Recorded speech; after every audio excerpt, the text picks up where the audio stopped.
Hello, internet. Hello, internet. It's Danny here. What's up, guys? Late stream. You guys thought last time I did an after comedy class stream, I said the F word in the first 10 seconds. Not today, bitches.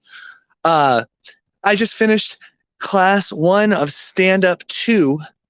I took stand up comedy 1 at Second City for the last term, which was like May through the end of June, and then stand up 2. The second term started this week, so I just finished my first stand up 2 class.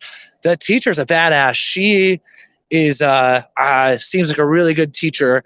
We didn't really get critiques on our sets. We just did sets kind of as like a warm up, but then she talked about like joke theory and what jokes should have and storytelling of jokes, and she showed us an example of a comedian telling a story that was kind of bad and then a comedian telling a story that was really good, and it was cool. She talked about a lot of people fail at telling funny stories because they're relying on the story to be funny, and they're trying to take a story that was maybe like a crazy day that was like a 10-hour day and shrink it down into a 4-minute story.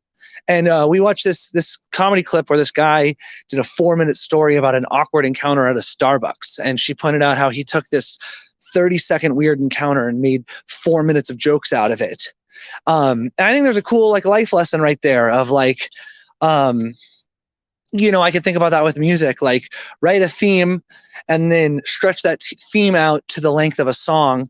Don't try to like put all of your ideas into one song, but rather if you have an idea that's strong, stretch that idea into a song, where a short 5-second musical idea could turn into a 5-minute or a 10-minute song, as opposed to taking 30 musical ideas and trying to string them all together. It's just like, if you're telling a story and you want it to be funny, find the funniest moment and make that the story. That's just like a really cool thing to think about. And I also think that's she kind of showed us that that's not totally the Second City way. It was kind of her own thing, which is honestly cool. I'll take a teacher who has things they think are bullshit about the curriculum and adds their own things, because she said she's open for a ton of people and has a lot of experience. So it's fun to be in stand-up 2. There's some people who came to stand-up 2 from my class with me, and some new people. It's nice to be telling jokes with new faces. I felt really good about my set. It wasn't perfect, but I thought I did a pretty good job, and just feeling like I'm in a different place with telling jokes, and my confidence on stage has gone up a whole bunch.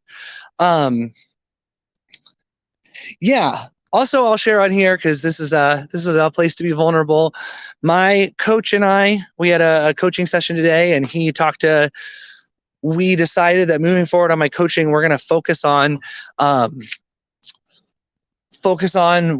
getting a romantic relationship, because we identified today that that's the thing I want the most. And it's true. It really is the thing I want the most. I could be playing a concert for 1 million people every night, and it wouldn't be the same if I was going to bed alone every night. Whoa, 4 people here. That hasn't happened in a while. Night stream getting crazy.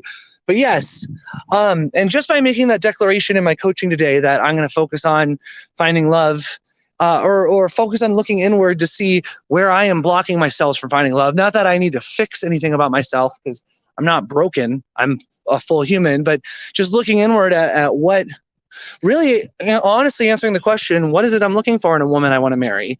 And what kind of guy do I need to be to attract that kind of woman? It's like actually boldly tackling that question. I'm excited about that.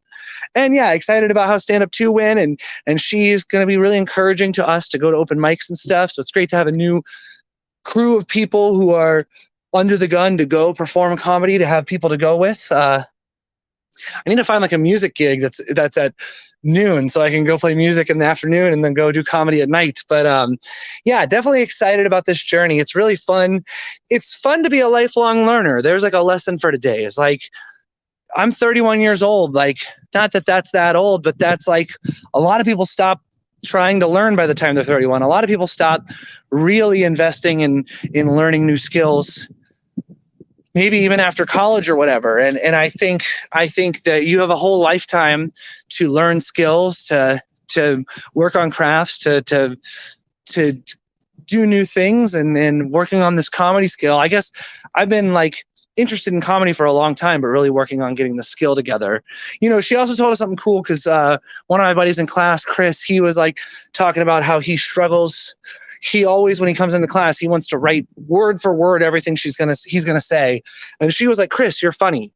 She's like, your whole life, you've been the funny one in your family, funny one in your friend group. Every party you've been to, people have called you the funny guy. Like, in this class, you're going to stop being afraid of not being funny and just know that you are funny and get on stage and be funny. She's like, when you're telling a story on stage, you should tell that story with the same energy like when you're at a party and you're 2 drinks deep. Don't tell the story like, oh, here's my story. Oh, I hope I tell all the details right. Like you're reading off something and you're all nervous. Like, no, tell the story like you're with your friends, just like bullshitting and bringing that energy to the stage. And I'll share that I'm excited about where she wants us to get to, because I believe I'm starting to lean in that direction. Where I noticed 2 weeks ago at the Safety Squad show at the Clipper, it was just like people were just there listening. It wasn't like there were a whole bunch of people who were like fans of Safety Squad there.